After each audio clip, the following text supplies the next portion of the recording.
चारण जाति की कुल देवी है। इस देवी को कहा जाता है चूहों वाली देवी। मंदिर में कभी जाओगे तो असंख्य चूहे वहां पे देशनोक मंदिर में आपको देखने को मिलेंगे, और उन चूहों की वजह से इस देवी का नाम क्या पड़ गया, चूहों वाली देवी। मंदिर में चूहों को कहते हैं काबा, इसलिए इस देवी को काबा वाली देवी भी कहते हैं। करणी माता का एक नाम क्या है, काबा का मतलब संतान होता है। ऐसा कहते हैं कि चूहे जो है वो करणी जी के वंशज माने जाते हैं, करणी माता के वंशज माने जाते हैं। और ये साक्षात कहते हैं कि करणी माता को वरदान दिया हुआ था। करणी माता की छोटी बहन थी गुलाब, गुलाब बाई का बेटा था लाखन, जो करणी माता को बड़ा प्रिय था, और उस लाखन को करणी माता अपने लाडले बेटे के समान पालती थी।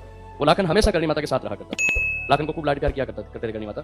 एक बार वो लाखन कहते हैं कि गाय चराता हुआ कोलायत झील में स्नान करने के लिए जाता है, और उस कोलायत झील में स्नान करते टाइम वो डूब जाता है, और लाखन की डूबने से मृत्यु हो जाती है। करणी माता के लाडले जब लाखन की मृत्यु हो जाती है कोलायत में डूबने से, तो करणी माता की छोटी बहन गुलाब करणी माता को ताना मारती है कि आप तो साक्षात जगदम्बा हो, आपने अनेकों चमत्कार इस संसार में किए हैं, आप अपने बेटे को पुनर्जीवित नहीं कर सकते, आप अपने लाडले को पुनर्जीवित नहीं कर सकते। तब कहते हैं कि करणी माता ने लाखन को पुनर्जीवित करने के लिए देवताओं का स्मरण किया था, और ऐसा बताते हैं कि 33 कोटि देवता करणी माता को मनाने के लिए आते।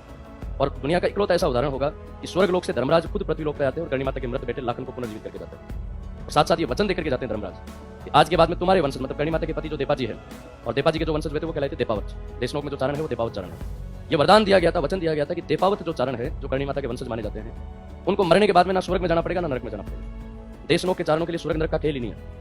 ऐसा कहते हैं कि देशनोक में कोई चारण जाति का व्यक्ति मरता है तो वो मंदिर में काबा बनता है, मंदिर में चूहा बनता है, और मंदिर में अगर कोई चूहा या काबा मरता है तो वो चारण कुल में जन्म लेता है। ये देशनोक के चारणों को वरदान मिला हुआ है, और सबसे बड़ा चमत्कार ही करणी माता का ये